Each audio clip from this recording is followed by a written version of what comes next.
Manchester United പരിശീലകൻ Erik ten ഹാഗിന്റെ തൊപ്പി എപ്പോൾ തെറിക്കും എന്നുള്ള ഒരു ചിന്തയിലാണ് ഇപ്പോൾ ഫുട്ബോൾ ലോകം. അദ്ദേഹത്തെ ഉടൻ പുറത്താക്കുമോ അല്ലെങ്കിൽ ഇനിയും അദ്ദേഹത്തിന് സമയം നീട്ടി നൽകുമോ എന്നുള്ള രീതിയിലുള്ള വാർത്തകളൊക്കെയാണ് വരുന്നത്. എന്തായാലും വളരെ ദയനീയമായ പ്രകടനം തന്നെയാണ് ഈ സീസണിൽ യുണൈറ്റഡ് കാഴ്ചവെച്ചുകൊണ്ടിരിക്കുന്നത്. പ്രത്യേകിച്ച് പറയേണ്ട ആവശ്യമില്ല. ഇപ്പം ഏറ്റവും ഒടുവിലായിട്ടുള്ള മത്സരത്തിൽ ടോട്ടൻഹാമിനോട് 3-0 തകർന്നത്. ഇതിനു മുമ്പ് ഓൾഡ് ട്രഫോർഡിൽ മറ്റൊരു മത്സരത്തിൽ ലിവർപൂളിനോട് 3-0 തകർന്നിരുന്നു. പണ്ടൊക്കെ ഓൾഡ് ട്രഫോർഡ് എന്നൊക്കെ പറയുമ്പോൾ എതിരാളികളെ സംബന്ധിച്ച് ഇംഗ്ലീഷ് ഫുട്ബോളിലെ എതിരാളികളാണെങ്കിൽ ഇനിയിപ്പം യൂറോപ്പിലെ എതിരാളികളാണെങ്കിൽ ഇവർക്കെല്ലാം ഒരു ബാലികേറ മല അല്ലെങ്കിൽ ഒരു സമനിലയൊക്കെ കിട്ടിയാൽ ഭാഗ്യമെന്ന് ചിന്തിച്ചിരുന്ന ഒരു കാലഘട്ടമായിരുന്നു. കാരണം മൈറ്റിയായുള്ള മാഞ്ചസ്റ്റർ യുണൈറ്റഡിന്റെ ആ ഒരു കാലഘട്ടത്തിൽ അങ്ങനെയായിരുന്നു സംഭവങ്ങൾ. ഇപ്പോൾ ഓൾഡ് ട്രഫോർഡിൽ പോയി ആർക്കും എന്തും ചെയ്യാം, ആർക്കും വേണമെങ്കിൽ അടിച്ച് തൊഴിച്ച് പോരാന്നുള്ള ഒരു സിറ്റുവേഷനിലേക്ക് കാര്യങ്ങൾ മാറിയിരിക്കുന്നു. ഇപ്പോൾ യുണൈറ്റഡ് ഇങ്ങനെ വലിയ ഗോളുകൾക്കൊക്കെ പരാജയപ്പെടുന്നു. ഒരു മത്സരം ജയിക്കുന്നു, 2 മത്സരങ്ങൾ തോൽക്കുന്നു, വീണ്ടും ഒരു മത്സരം സമനില, വീണ്ടും 2 മത്സരങ്ങൾ ജയിക്കുന്നു, പിന്നെ വീണ്ടും 2 മത്സരങ്ങൾ തോൽക്കുന്നു. ഇങ്ങനെ ഒരു കൺസിസ്റ്റന്റ് അല്ലാത്ത രീതിയിലുള്ള ഒരു യുണൈറ്റഡിനെയാണ് നമ്മളിപ്പം കഴിഞ്ഞ സീസണിലും കണ്ടത്. ഇപ്പം ഈ ഒരു സീസണിൽ നിലവിൽ അതിലും ദയനീയ അവസ്ഥയിലേക്കാണ് പോകുന്നത്. നിലവിൽ ഇപ്പോൾ 12ാം സ്ഥാനത്താണ് പ്രീമിയർ ലീഗിൽ. 6 മത്സരങ്ങൾ കഴിഞ്ഞപ്പോൾ അതിൽ 3 പരാജയപ്പെട്ടു, 1 സമനിലയായിരുന്നു, 2 ജയിച്ചത്. ഇനി എങ്ങനെ മുന്നോട്ട് പോകും ഈ ഒരു ടീം എന്നുള്ളതാണ്. കാരണം യാതൊരു ആത്മവിശ്വാസവും ഇല്ലാത്തൊരു ടീം, ഒരു പ്ലാൻ ഇല്ല, ഒരു സ്ട്രാറ്റജി ഇല്ല, പിന്നെയാണെങ്കിൽ ഒരു ടാക്ടിക്സ് ഇല്ല, കളിക്കാർക്കാണെങ്കിൽ ഒരു ആത്മവിശ്വാസക്കുറവ് ഫീൽ ചെയ്യുന്നു. അപ്പൊ ഇങ്ങനെയുള്ള ഒരു ടീമിന് എന്തിനാണ് ഒരു കോച്ച്? അതും ടെൻ ഹാഗ് വലിയ രീതിയിൽ പറയുന്നു, അദ്ദേഹം ഇങ്ങനെയാണ്, ഞാൻ ഈ രീതിയിൽ യുണൈറ്റഡിനെ ഡെവലപ്പ് ചെയ്ത് കൊണ്ടുവരുന്നു, ഞാൻ 2 കപ്പ് യുണൈറ്റഡിന് നേടിക്കൊടുത്ത കോച്ചാണ്, എൻ്റെ ലക്ഷ്യം ഭാവിയാണെന്നൊക്കെ പറഞ്ഞു. ഈ ഭാവി എന്നൊക്കെ പറയുമ്പോൾ ഇപ്പം 3ാമത്തെ സീസണായി. ഫസ്റ്റ് സീസണിലൊക്കെ 3ാം സ്ഥാനത്ത് ഫിനിഷ് ചെയ്തു, ഓക്കെ, ബെറ്റർ, ചാമ്പ്യൻസ് ലീഗിന്റെ യോഗ്യത നേടി, അങ്ങനെ കുറെ കാര്യങ്ങൾ ഉണ്ടായിരുന്നു, കരബാവ് കപ്പ് നേടി. ഇപ്പൊ സെക്കൻഡ് സീസൺ വന്നപ്പോൾ വളരെ ദയനീയമായിരുന്നു. 8ാം സ്ഥാനത്താണ് യുണൈറ്റഡ് ഫിനിഷ് ചെയ്തത്. ആദ്യ സീസണിൽ 3ാം സ്ഥാനത്ത് ഫിനിഷ് ചെയ്തപ്പോൾ ആരാധകർക്കൊക്കെ ഒരു പ്രതീക്ഷ ഉണ്ടായിരുന്നു. പക്ഷെ അതൊന്നും സംഭവിച്ചില്ല. 8ാം സ്ഥാനത്ത് ഫിനിഷ് ചെയ്തു. ദയനീയമായ അവസ്ഥയായിരുന്നു. പക്ഷേ ആ FA കപ്പ് നേടിയത് കൊണ്ട് അദ്ദേഹം ആ ഒരു പേരിൽ പിടിച്ചു നിന്നു.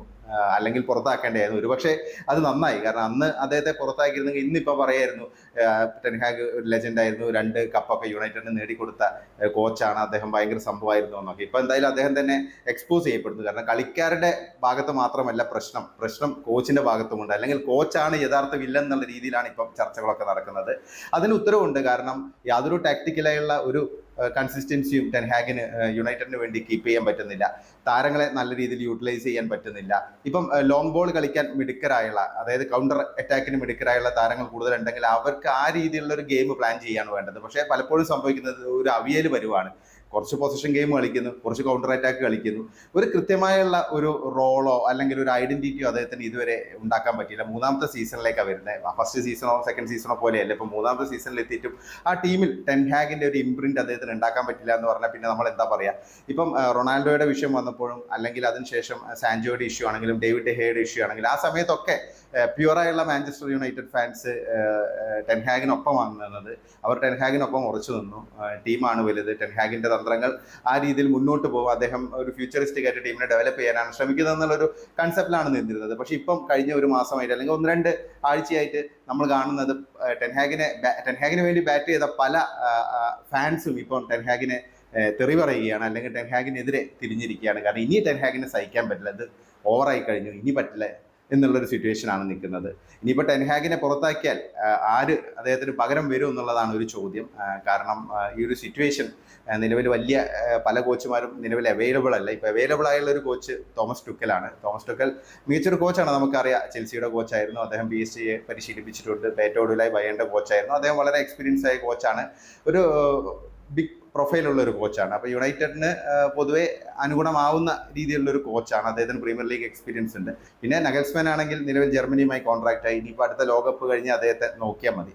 പിന്നെ സൗത്ത് ഗേറ്റിന്റെ പേരൊക്കെ കേൾക്കുന്നുണ്ട്. സൗത്ത് ഗേറ്റ് ഒക്കെ വന്നു കഴിഞ്ഞാൽ ഇതിലും വലിയ ദുരന്തമാവാനാണ് സാധ്യത. ശരിക്കും ഒരു മെന്ററായിട്ട് ടീമിനെ മുന്നോട്ട് നയിക്കാൻ പറ്റുന്ന, ടാക്ടിക്കലി ബ്രില്യൻ്റ് ആയിരിക്കണം, അതേസമയം തന്നെ നല്ലൊരു മെന്ററായിട്ട് മോട്ടിവേഷൻ കൊടുക്കാൻ പറ്റുന്ന രീതിയിലുള്ള ഒരു കോച്ചാണ് വേണ്ടത്. ടെൻ ഹാഗിന് അത് സാധിക്കുന്നില്ല. ടാക്ടിക്കലി അദ്ദേഹം പിന്നിലാണ്, അല്ലെങ്കിൽ ടാക്ടിക്കലി അദ്ദേഹം ഒരു 0 ആണെന്ന് പറയേണ്ടി വരും. അതിനൊപ്പം തന്നെ ടീമിന് ഒരു മോട്ടിവേഷൻ കൊടുക്കാൻ അദ്ദേഹത്തിന് സാധിക്കുന്നില്ല. പിന്നെ നമ്മൾ നോക്കേണ്ടത് ടെൻ ഹാഗിന്റെ ആവശ്യങ്ങളെല്ലാം യുണൈറ്റഡ് കീപ്പ് ചെയ്തിരുന്നു. കാരണം അദ്ദേഹം ആവശ്യപ്പെട്ട പ്ലേയേഴ്സിനെയൊക്കെ കൊണ്ടുവന്നു. അദ്ദേഹം പറഞ്ഞു പല പ്ലേയേഴ്സ് ഇല്ല, ഡിഫൻസിൽ പ്രശ്നങ്ങളുണ്ട്, മിഡിൽ പ്രശ്നങ്ങളുണ്ട്, അല്ലെങ്കിൽ മുന്നേറ്റ നിരയിൽ സിക്സ് വേണം. അങ്ങനെ ഈ പ്ലേയേഴ്സ് എല്ലാം എത്തിയിട്ടും, അല്ലെങ്കിൽ മസറോയി എത്തി, അതുകൂടാതെ ഡിലിറ്റ് വന്നു, ഒരുപാട് സൈനിങ്സ് ഇപ്പോൾ കഴിഞ്ഞ 2 സീസണിലായിട്ട് യുണൈറ്റഡിൽ വന്നു. യുണൈറ്റഡിന്റെ പ്രശ്നങ്ങളൊക്കെ കടലാസിൽ ഒരു പരിധി വരെ പരിഹരിക്കുന്ന രീതിയിലുള്ള സൈനിങ്സ് ഒക്കെ നടന്നു. പക്ഷേ എന്നിട്ടും അതേ ഇപ്പോഴും പറയുന്നത് എനിക്ക് ഇനിയും സമയം വേണമെന്ന് പറയുമ്പോൾ അതിന്റെ ലോജിക്ക് നമുക്ക് മനസ്സിലാവുന്നില്ല. ഏതാണ്ട് ഇപ്പോൾ ഒരു 8-9 താരങ്ങൾ സ്റ്റാർട്ടിംഗ് ലെവലിലൊക്കെ ഇറങ്ങുന്നത് ടെൻഹാഗിന്റെ താരങ്ങളാണെന്ന് നമുക്ക് പറയാൻ പറ്റും. കാരണം അയാക്സിലൊക്കെ കളിച്ചിരുന്ന അദ്ദേഹം വളർത്തി കൊണ്ടുവന്ന പ്ലെയേഴ്സാണ് കൂടുതലും. അപ്പോൾ അതുകൊണ്ട് ഇങ്ങനെയുള്ള ഒരു നിരയെ വെച്ചുകൊണ്ട് പോലും അദ്ദേഹത്തിന് ഒരു വിജയം നേടാനോ അല്ലെങ്കിൽ ഒരു കൺസിസ്റ്റൻസി കീപ്പ് ചെയ്യാനോ പറ്റുന്നില്ല എന്ന് പറഞ്ഞു കഴിഞ്ഞാൽ പിന്നെ നമ്മൾ ആരെയാണ് കുറ്റം പറയുക? കോച്ച് എന്നുള്ള രീതിയിൽ ഒരു വലിയ ദുരന്തം തന്നെയാണ് ടെൻഹാഗ് എന്നുള്ളതിന് ഇതിലും വലിയൊരു എക്സാമ്പിൾ വേണ്ട. അദ്ദേഹം ഇനിയും ഇങ്ങനെ കടിച്ചു തൂങ്ങാനുള്ള ശ്രമങ്ങളാണ് നടക്കുന്നത്. പിന്നെ യുണൈറ്റഡിനെ സംബന്ധിച്ച് പറയുകയാണെങ്കിൽ യുണൈറ്റഡിന് പെട്ടെന്ന് അദ്ദേഹത്തെ പുറത്താക്കി കഴിഞ്ഞാൽ അദ്ദേഹത്തിന് ഇനിയിപ്പോൾ നഷ്ടപരിഹാരം കൊടുക്കേണ്ടി വരും. ഫിനാൻഷ്യൽ ഇഷ്യൂസ് ഒക്കെ നമുക്കറിയാം യുണൈറ്റഡിന്റെ. അപ്പം ഇനിയിപ്പോൾ ഒരു പുതിയ കോച്ചിനെ കൊണ്ടുവരികയാണെങ്കിൽ തന്നെ ആ കോച്ച് കുറേ ഡിമാൻഡ് ചെയ്യും കുറേ കാര്യങ്ങൾ. അപ്പം അതെല്ലാം എങ്ങനെ മീറ്റ് ഔട്ട് ചെയ്യും എന്നുള്ളൊരു പ്രശ്നമുണ്ട്. ഇനിയിപ്പം ടെൻഹാഗിനെ ഇൻ കേസ് പുറത്താക്കിയാണെങ്കിൽ നിസ്റ്റൽ റോയ്ക്ക് തൽക്കാലം ചുമതല കൊടുക്കാനാണ് സാധ്യത. അങ്ങനെയാണ് തോന്നുന്നത്. പിന്നെ ഇനിയിപ്പോൾ അടുത്ത 2 മത്സരങ്ങൾ വളരെ ക്രിട്ടിക്കലായിരിക്കും. അപ്പോൾ അതും കൂടെ കഴിഞ്ഞിട്ടായിരിക്കും ടെൻഹാഗിന്റെ ഒരു ഭാവി വരുന്നത്. ഇപ്പം ഏറ്റവും ഒടുവിൽ ഇപ്പോൾ വെള്ളിയാഴ്ച മത്സരമുണ്ട്. വെള്ളിയാഴ്ച പോർട്ടോക്കെതിരെ എവേ മത്സരമാണ് യൂറോപ്യൻ ലീഗിൽ. അത് കഴിഞ്ഞാൽ സൺഡേ പ്രീമിയർ ലീഗിൽ ആസ്റ്റൺ വില്ലയ്ക്കെതിരെയാണ്. മനോഹരമായ രീതിയിൽ കളിക്കുന്ന തകർപ്പൻ ഫോമിൽ കളിക്കുന്ന ആസ്റ്റൺ വില്ലയെ അതും വില്ല പാർക്കിൽ പോയി നേരിടണം. അപ്പോൾ ആ 2 റിസൾട്ട് വരുന്നതോടുകൂടി തന്നെ കാര്യങ്ങളിൽ ഏതാണ്ട് തീരുമാനമാകുമെന്നാണ് നമുക്ക് തോന്നുന്നത്. നിങ്ങൾക്ക് എന്താണ് തോന്നുന്നത്? ഈ മാഞ്ചസ്റ്റർ യുണൈറ്റഡിന്റെ ഈ ടോട്ടൽ ഇപ്പോഴത്തെ ഒരു പെർഫോമൻസ് ഉണ്ടല്ലോ, അതായത് വളരെ നിരാശാജനകമായ പെർഫോമൻസ്, ആ ഒരു പെർഫോമൻസിന്റെ കാരണക്കാരൻ ആരാണ്? അതായത് ഈ ഒരു ഡിസ്മൽ പെർഫോമൻസിന്റെ കാരണക്കാരൻ ആരാണ്? കളിക്കാരാണോ അതല്ലെങ്കിൽ ടെൻഹാഗ് ആണോ? ടെൻഹാഗിന് തന്നെയാണോ സോൾ റെസ്പോൺസിബിലിറ്റി? എന്താണ് നിങ്ങൾക്ക് തോന്നുന്നത്? നിങ്ങളുടെ അഭിപ്രായങ്ങൾ കമന്റായി രേഖപ്പെടുത്തുക.